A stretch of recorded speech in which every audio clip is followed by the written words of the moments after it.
जोहार साथी।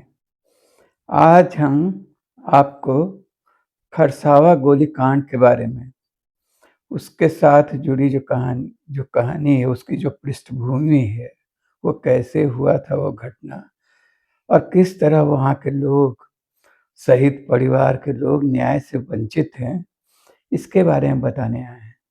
ऐसे छिटपुट रूप से उस घटना के बारे में झारखंड के लोग खास करके जानते ही हैं कि कैसे क्या हुआ था। लेकिन पूरा जो बाहर के साथी हैं वो ठीक से नहीं जानते हैं और समझते हैं कि मामला क्या था, कैसे हुआ। वो आज़ादी के बाद की जस्ट 1 वर्ष बाद 1948 जनवरी महीने में हुआ था वो 1 जनवरी को तो जानते ही हैं आप, हमेशा जश्न का माहौल रहता है। जिस तरह की घटनाएँ मतलब नए वर्ष का स्वागत होता है, पूरे जगह पिकनिक ये वो 10 तरह के हंगामे चलते हैं और उस दिन वो जगह घटना हुई थी 1948 के 1 जनवरी को, खरसावा गोलीकांड के रूप में जिसको हम लोग जानते हैं। वो कितना बरस हो गया? 50 बरस, 50 दू 52, अब 75, 76, 77, 78 वर्ष लगभग हो चुका है। लेकिन अभी तक वहाँ के लोगों को न्याय नहीं मिला है, उसकी कोई ढंग से इंक्वायरी तक नहीं हुई। जिस घटना में, जिस गोलीकांड में सैकड़ों लोग मारे गए थे। आधिकारिक रूप से कहा जाता है कि 2-3 दर्जन लोग मारे गए, लेकिन गैर आधिकारिक सूत्रों से या संसद में उस समय जयपाल सिंह ने जो दावा किया था वो तो बहुत बड़ा आंकड़ा उन्होंने कहा था। मारे गए बड़ी संख्या में और वो वैसी ही घटना थी जैसे आपका गोलीकांड यहाँ का हुआ, जो जलियांवाला बाग का हुआ था। लेकिन ये जलियांवाला बाग गोलीकांड की घटना के बाद तो पूरा देश मर्माहत हो गया। तमाम लोग वहाँ गए थे, तमाम शीर्ष नेता गए थे, गांधी, नेहरू से लेकर उस समय तक कांग्रेस के तमाम लोग। लेकिन जलियांवाले बाग की जिस घटना को लेकर पूरा देश आंदोलित हुआ, उसी तरह की एक घटना जो आजाद भारत में हुई, उसको लेकर कोई बेचैनी नहीं। होम मिनिस्टर उस समय पटेल थे और प्रधानमंत्री प्राइम मिनिस्टर जवाहरलाल नेहरू थे, और लेकिन किसी ने तवज्जो नहीं दी उस घटना को, मान के चला। ये माने एक आम धारणा है, एक आम धारणा ने एक तरह की संवेदनहीनता है आदिवासी जनता के प्रति कि बस वो मरे तो मरे, उसका कौन देखता है। उस एक बिहार का हिस्सा था ये, और उस घटना को कोई झारखंड में जो वो गोलीकांड हुआ था उसकी वजह जो थी, उसकी पृष्ठभूमि क्या थी, उसको आज आपको हम बताएंगे। ऐसे अभी कल हेमंत सोरेन वहां गए थे और उन्होंने घोषणा की कि जो शहीद हुए वहां लोग, उनके वारिसों को उसको खोजा जाएगा और उसके लिए एक कमेटी उच्च स्तरीय बनाई गई है और उस कमेटी उस पूरा जांच पड़ताल करके उनके वारिसों को खोजेगी और उनको सम्मानित करेगी और शहीद का दर्जा दिया जाएगा। लेकिन ये ठीक है, हेमंत सोरेन इतने दिन के बाद भी, हालांकि सोचिए आप कि ये घटना झारखंड 48 में हुई थी और 75, 76, 77, 78 वर्ष हो चुका है। इसके बाद अब जाकर ये होने वाला है कि इसके इसके वारिसों की जांच होगी। ये कल्पनातीत है, ये बात समझ से बाहर का है, ये चीज़ की आप ये उम्मीद तो अब कोई नहीं कर सकता है कि अब उसकी कोई न्यायिक जाँच होगी और उसके लिए ज़िम्मेदार लोगों को सज़ा मिलेगा। लेकिन चलिए इतना इतना भी हो जाए, हालाँकि उसमें हेमंत सोरेन ने जो घोषणा की है तो वो भी है कि हेमंत सोरेन भी अभी पहले भी एक बार मुख्यमंत्री बने थे और 19 से तो लगातार 19 के बाद 2019 के बाद वो मुख्यमंत्री हैं। लेकिन अभी तक वो काम जिसकी घोषणा कल हुई वो नहीं हुई, यानी उनके वारिसों को अब 78 वर्ष पहले जो लोग मारे गए सो मारे गए। अब 70-78 वर्ष के बाद उनके वारिस में से कौन बचा है, नहीं बचा है, कितना पता चल पाएगा। हाँ, ये ठीक है कि वहाँ के लोग, वहाँ की जनता और झारखंड के लोग, झारखंड के तमाम समाजकर्मी उस घटना को बहुत गम के साथ याद करते हैं, वो काला दिवस मानते हैं उसको। तो आज हम आपको संक्षेप में कुछ दिन पहले इसको इसको बहुत पहले हम इसको जो अपना जितना भी जो स्रोत है, जो जानकारियाँ थी उसको उसको इकट्ठा करके हम अपने ब्लॉग में लिख कर रखे थे। तो आज उसी से कुछ हिस्सा आपको बताएँगे। वहाँ के लोगों की मांग तो यही थी कि उनको उस घटना की जाँच हो, दोषियों को सज़ा हो, उनके वारिसों को शहीद का दर्जा दिया जाए और उसको सम्मान किया जाए उनका। और ये अब देखिए हेमंत सोरेन की घोषणा कल की हुई है, उस पर कितना अमल होता है एक कि नहीं। लेकिन घटना क्या है इसको हम चूँकि इधर-उधर बहके नहीं, इसलिए जो नटशेल में जो बातें हैं उसको बोलते हैं। घटना की पृष्ठभूमि क्या थी समझिए। यह बात आदिवासी समाज के इतिहासकार अच्छी तरह जानते हैं कि आदिवासी समाज में राजे रजवाड़े नहीं होते। उनके स्वशासन की अपनी परंपरा है।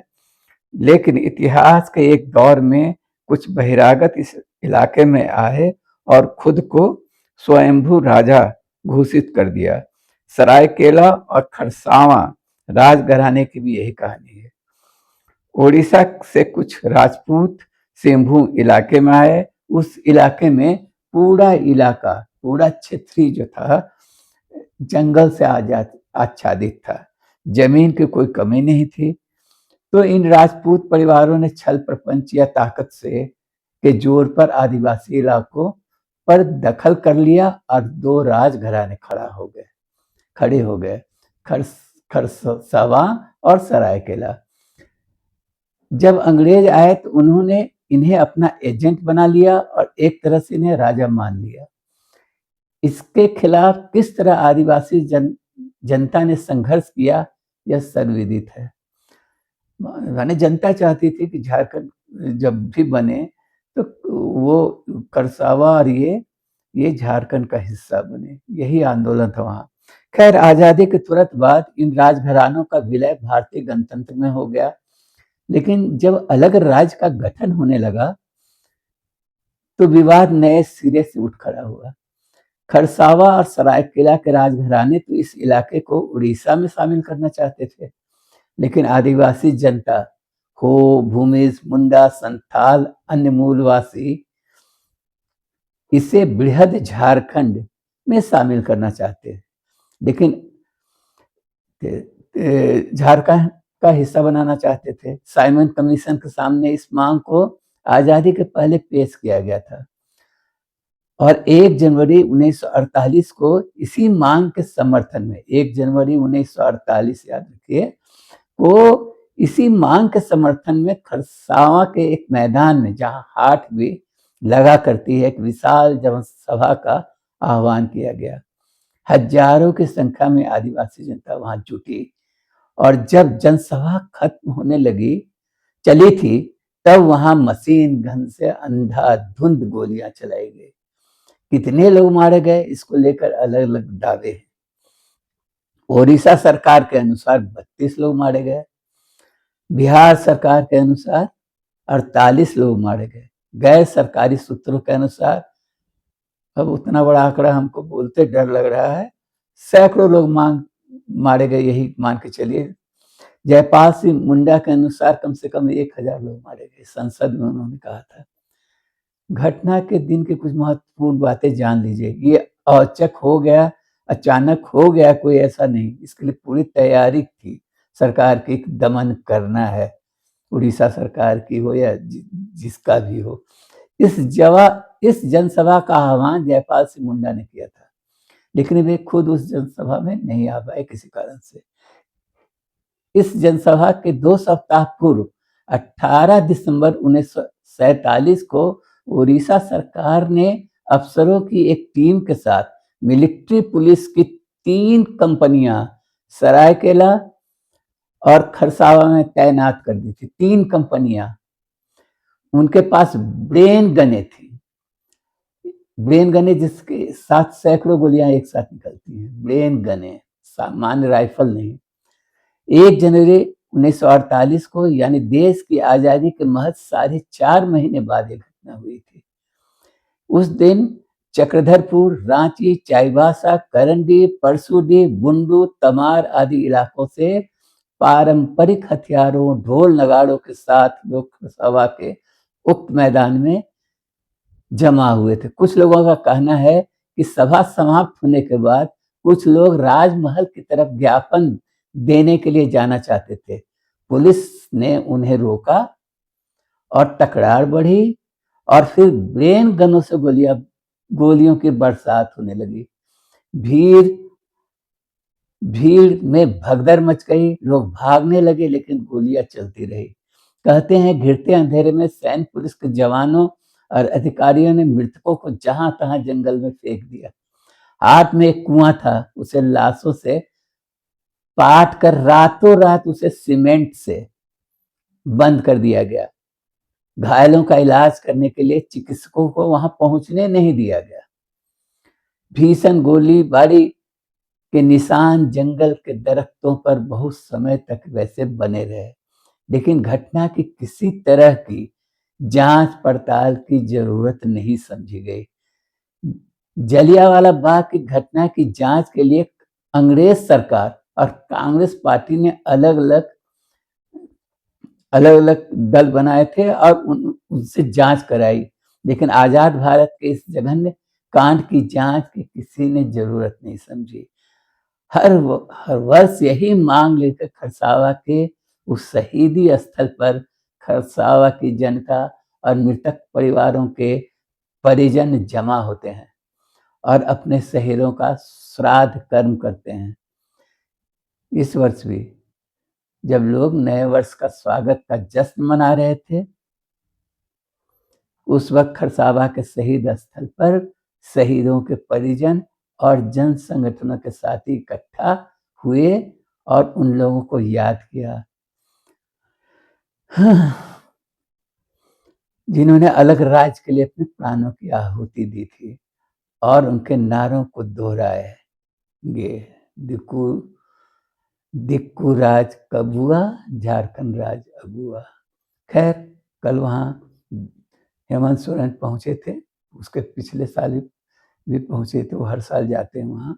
और इस बार उन्होंने घोषणा की है कि वो कमेटी उच्च स्तरीय गठित की गई है, जो शहीदों के, जो उस घटना में मारे गए लोग थे, जो आदिवासी परिवार थे, उनके वारिसों को खोजेंगे, उसको सम्मानित करेंगे और उनको शहीद का दर्जा दिया जाएगा। शहीद का दर्जा तो मान के चला ही जा रहा है, जो भी शहादत दी वो सब शहीद ही थे, लेकिन उनको ठीक से, हाँ, लेकिन इसके लिए एक पुरानी घटना को, वो एक जो 77-78 वर्ष पुरानी घटना है, उसका जांच पड़ताल, लेकिन हो सकता है, ऐसा कोई कठिन काम नहीं है, जो सरकार चाहे तो नहीं हो, और उसमें सारे लोग, वहाँ के बासिंदे, वहाँ के लोग सब मदद करेंगे इसको। तो साथ ही देखिए झारखंड सरकार अपने इस वादे पर कितना पूरा उतरती है। तो ये है वो कहानी, वो दर्द भरी, जो आज़ाद भारत में आज़ादी के यानी 15 अगस्त 1947 में ये हुआ था और उसके 4 महीने बाद एक नृशंस हत्याकांड झारखंड में घटित हुआ, जिससे उस इलाके की जमीन लाल हो गई थी, खून से लथपथ हो गई थी। और बहुत दिनों तक वहाँ जंगल में पेड़ दरख्तों पर उन गोलियों के निशान दिखाई देते रहे। बहुत दर्द भरी कहानी है साथी। चलिए देखिए क्या होता है सर। हम उनको सम्मान करें, और एक तरह से ये अपने अस्मिता की लड़ाई थी, अपने पहचान की लड़ाई थी, जल जंगल जमीन को बचाने की लड़ाई थी, बेहद झारखंड बनाने की लड़ाई थी। हम उन सभी शहीदों का नमन करते हैं। धन्यवाद साथी।